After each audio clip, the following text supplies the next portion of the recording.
Vou dormir um pouco mais tranquila hoje. O presidente da instituição fala como representante da instituição, defendendo a democracia representativa. E isso me conforta porque estava bastante preocupada com os rumos e os caminhos que o nosso país vem tomando. Começo pela declaração de Vossa Excelência, mais do que uma declaração, um compromisso em relação a não haver controle sobre a liberdade de expressão. Como jornalista durante várias décadas, esse é um princípio que não só para mim, como no exercício desse ofício tão relevante, mas para todo cidadão brasileiro. Democracia hoje no Brasil é tão importante quanto o ar que nós respiramos. Então, esta profissão e este compromisso assumido por Vossa Excelência com estes princípios democráticos me tornam hoje mais confiantes. Queria também cumprimentá-lo pelo posicionamento sobre esse decreto que trata de estabelecer a Política Nacional de Participação Social.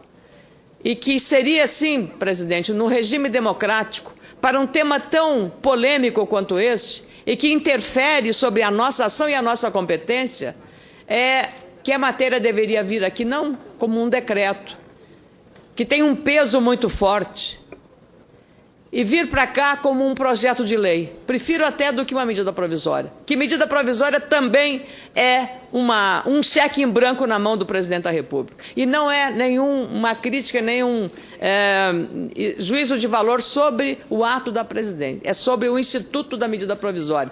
Tiraram o decreto-lei, famigerado decreto-lei do regime militar, para substituir por quê?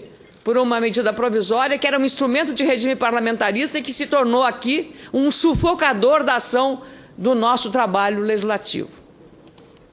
A política de participação, a decretação, aliás, pela presidente Dilma Rousseff de uma política nacional de participação social, criando conselhos populares, sem uma prévia discussão com a sociedade civil e o Congresso, indica uma democracia eleitoreira, que restringe a noção de participação somente para os períodos eleitorais, na opinião do constitucionalista e ex-deputado federal Marcelo Cerqueira, e aponta para uma tentativa do partido do governo de organizar os movimentos sociais sobre os quais está perdendo o controle, de acordo com o sociólogo Bernardo Sorge, professor do Instituto de Ciências Avançadas da Universidade de São Paulo.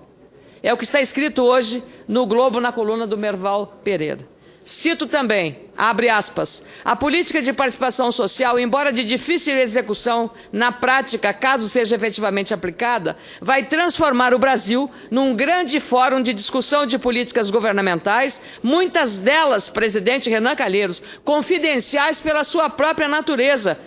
Trata-se de assembleísmo elevado à potência máxima que deverá tornar o país muito mais burocrático do que já é. Como o Ministério da Fazenda ou o Banco Central vão discutir a taxa de câmbio com os movimentos sociais. A criação desses mecanismos de participação social, dependendo de como forem constituídos, completará, na política externa, o processo de esvaziamento do Itamaraty, já sem força para formular plenamente políticas que envolvem os interesses do Brasil em relação a terceiros países.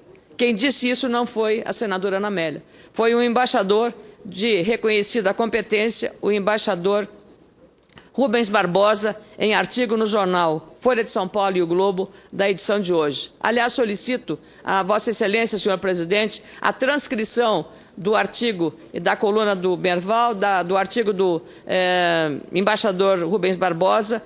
Também Ives Gandra Martins, na Folha de São Paulo de hoje, que gostaria de que fosse transcrito nos anais do Senado.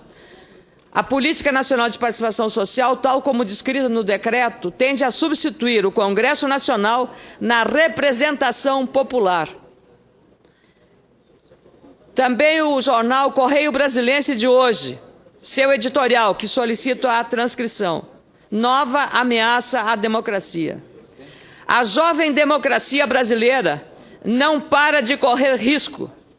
Não se trata mais dos antiquados e grosseiros golpes armados para derrubar presidentes. Os perigos atuais são mais sofisticados, mais bem urdidos e, não raro, evocam a defesa e a ampliação da democracia com o culto propósito de golpeá-la. o oculto propósito de golpeá-la. Por exemplo, propor e defender a criação de canais que facilitem a manifestação da vontade popular. Ninguém é contra isto. Nós queremos é que o Congresso tenha preservado a sua democracia representativa.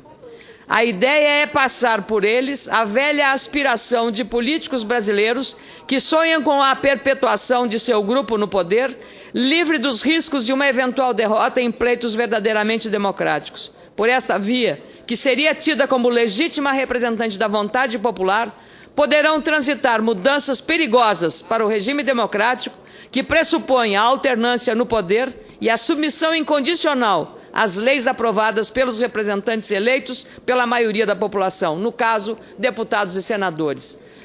Esse editorial do jornal Correio Brasiliense de hoje, senador Renan Calheiros, eu também gostaria que fosse transcrito nos anais do Senado. Da mesma forma, os artigos do jornalista Gaudêncio Torquato, do jornal O Estado de São Paulo, do dia 8, também o artigo do sociólogo Demétrio Magnoli, publicado no sábado, dia 7, o editorial do Estado de São Paulo, Ações e Reações, publicado sexta-feira, dia 6, sobre o mesmo tema, e o editorial do jornal O Globo, publicado na quarta-feira, dia 4.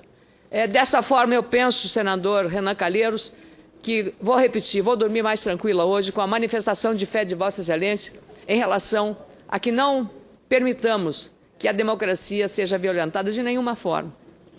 Todos aqui defendemos a participação popular, todos, mas temos que preservar as competências e as diferenças e a harmonia dos poderes. E Vossa Excelência está preservando com esse gesto e essa manifestação.